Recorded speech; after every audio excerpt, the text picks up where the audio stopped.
Hi, and welcome again to our new series of we're doing a series of podcasts here to understand how to progress your career.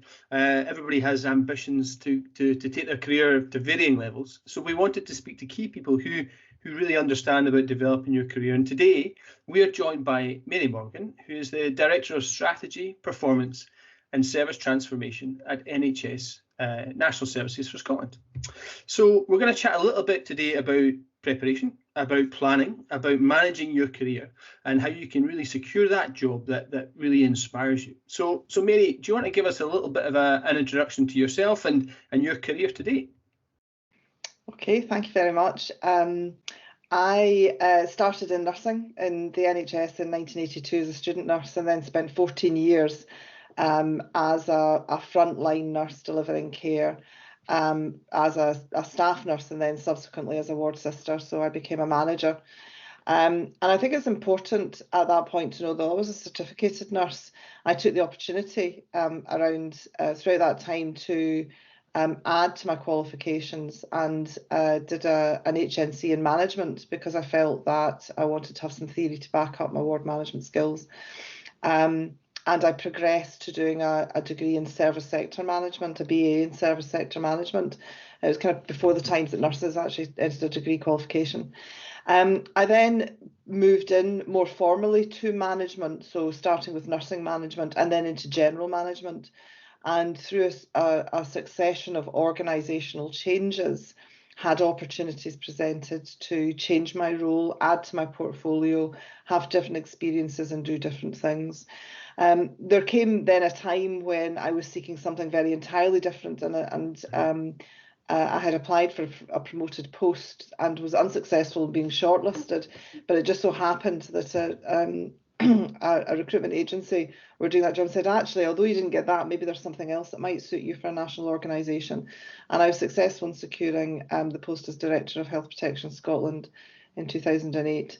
I was there for 3 years and then became the Director of the Scottish Blood Transfusion Service before moving into my current role as a more general and widely influencing role across the whole of NHS National Services Scotland, as a Director of Strategy, Performance and Service Transformation, and also as the Deputy Chief Executive, wow, which is my current role, before I will move into the Chief Executive NSS in April.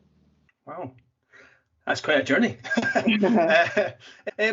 So obviously people have varying ambitions. So, some people are happy to let their career just develop organically, and there are those who have got that goal in mind. Is there ever a problem with either approach, really? Is it quite acceptable to have both approaches and, you just take what you want? I think for me, it's always been about ready to seize opportunities and to learn from the experiences that you've had. I think it's always good to have a goal in mind, that it might not be the specific job. I always wanted to be a director of nursing. Throughout my nursing career, I really wanted to make a difference at a very senior level, and to influence and shape and lead the profession. And I was successful in a nursing leadership programme run by the King's Fund and Johnson & Johnson. And actually I saw a wider side of the multidisciplinary team, and realised that there were much wider influences on healthcare than my nursing profession that only I had seen. So I think the answer would be that one can plan for something, but don't be surprised if your direction changes with different influences and different experiences and different inputs that one might have. So I suppose that takes me on to my next question, or a slight tangent here. If you've decided and you've got a goal set, what's the first thing? What should you do? Is it lay out some objectives, set out a timeline, a skills assessment? What do you think is the good first step?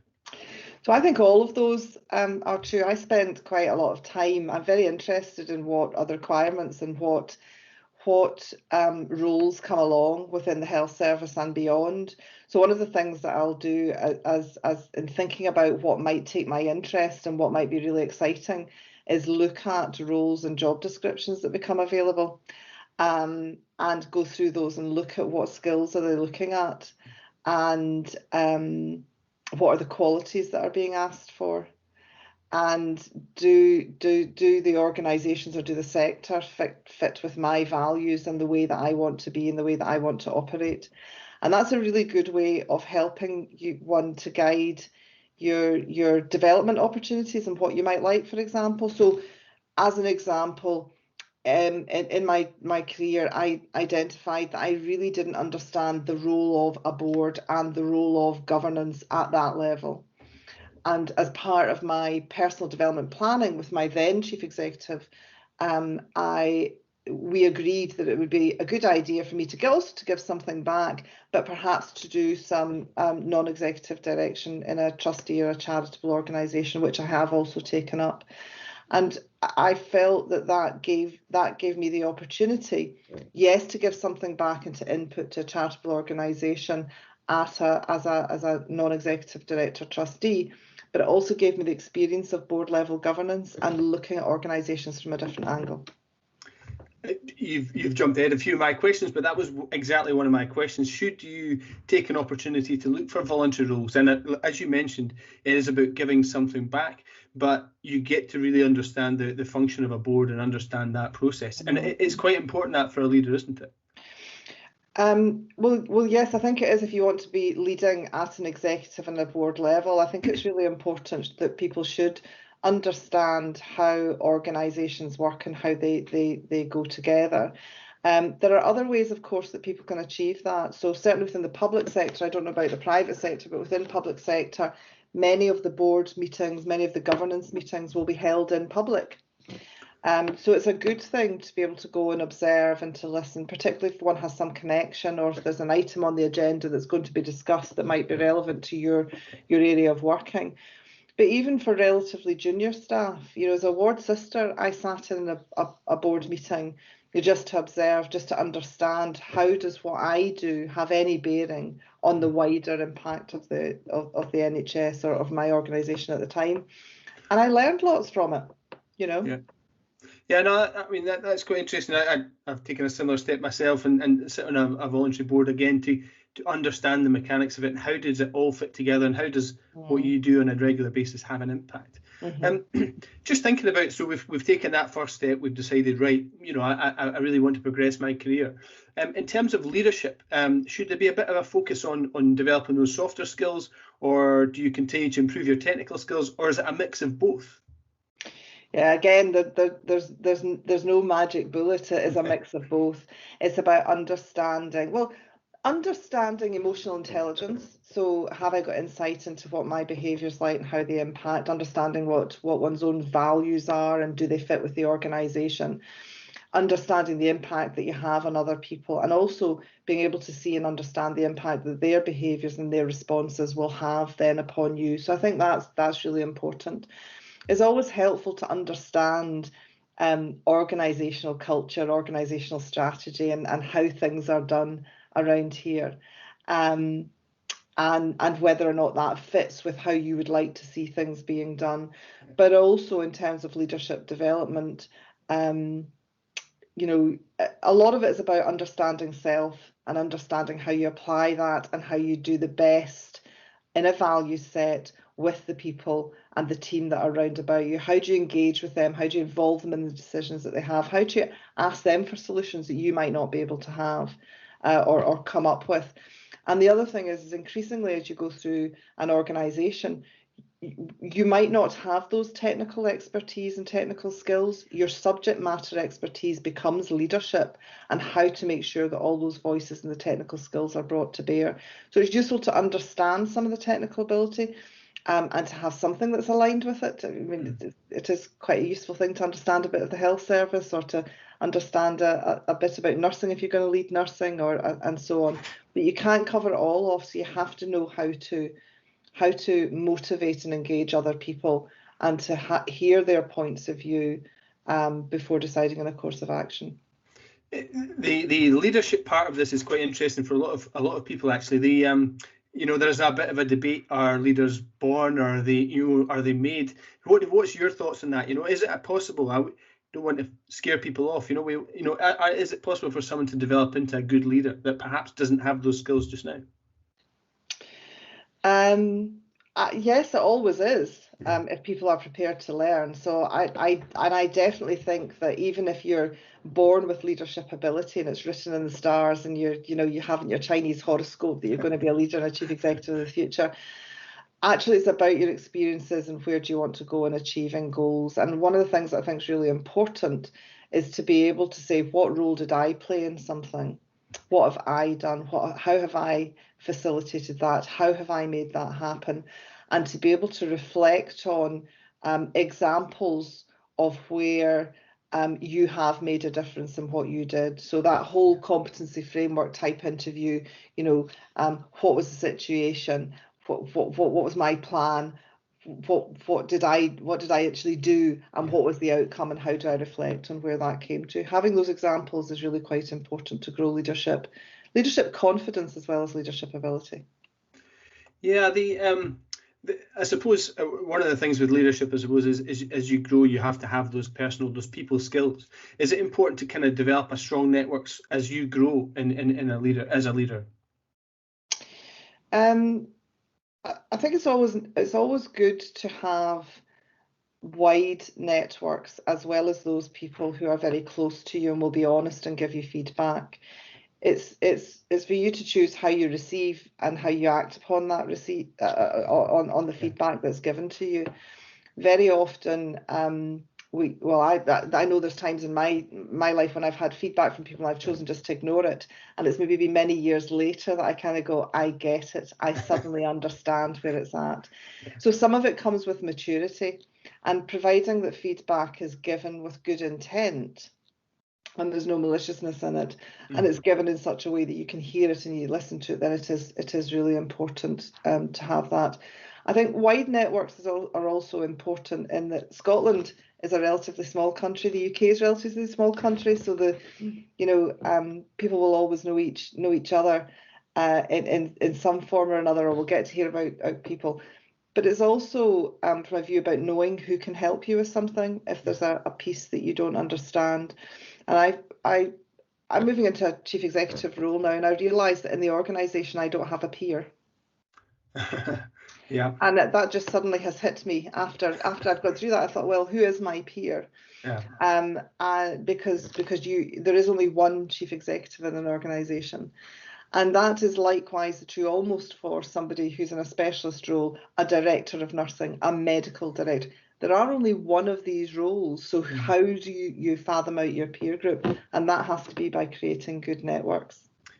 Talking about leadership and approaches, you kind of touched on this before, but the inclusive style of leadership now has become really important, in making sure people feel part of the team. Is that quite an important approach and something you've adopted as you've taken on your leadership roles?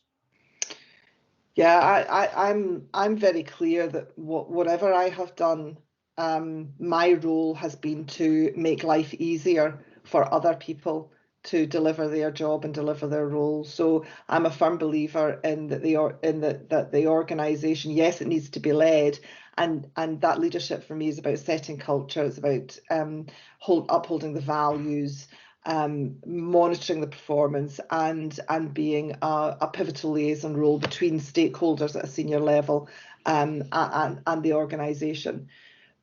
But it really is about making life easier for those who are actually at the face-to-face, are at that point of interaction between stakeholders and service users, to make their job easier as best we can. Yeah. There are rules that need to be adhered to. One has got statutory requirements. One is required to do things by government and by more senior leaders. But fundamentally, I work for the teams to make that happen. And I think the other point is that those are very often the people that have the solutions, that have the ideas about actually we could do things differently. Yeah. And I've always listened to what people have to say in terms of the ideas that they come forward at what would appear to be a more junior level within the organisation. The importance of having a coach, you've kind of touched on it before, but as you move into those senior roles, just getting that advice and support, because as you mentioned, a CEO or a senior level role, a specialist role, can be quite lonely. Is it important to try and get yourself a coach or engage with someone who might be able to help you? You asked that word about important. I think that everybody has got inner capability and ability, and they have inner resilience, and there are times where times are tough or hard that you can't always see your way out of places. And what is helpful about coaching is that somebody can ask you those questions that you perhaps are not able to ask yourself, or others are not able to ask you. So if you're in a role, for example, like a chief executive role or a new director role that you feel quite lonely, you don't want to expose yourself, a coach has no vested interest in anything other than you and your success as an individual, and to help you realise your inner values and those toolkits that you have available to you and the choices that you might have to make.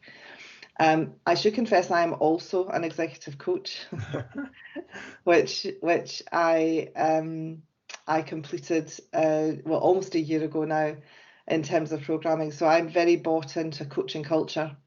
I think that actually the time for coaching for well-being, or coaching for career, or coaching just for self-development, personal development, is actually not necessarily when one has reached the more senior executive levels. It actually starts lower down, when people are formulating their ideas of their development to help them understand where they may want to be, where do their preferences lie, where do they what are their goals and ambitions, what do they need to get there, and what would be helpful in the toolkit, and also what future support would they need.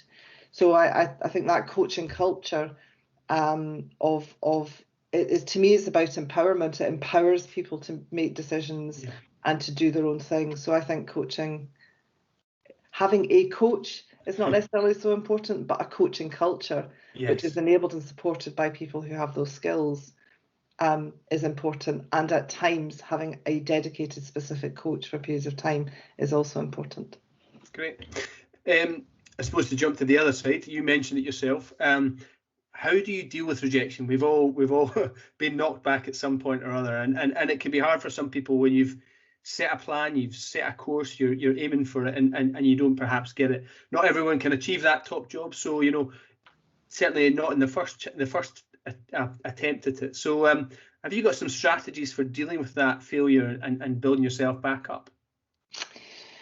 Well, it's all to me. It is all learning, but I think the first thing for me around applying for career opportunities is to make sure that you are adequately prepared and appropriately prepared for that opportunity, and that you have the examples that can demonstrate not only do you have the intellect and the will and the ambition to fulfill a role, but you can demonstrate the capability to fulfill a role as well.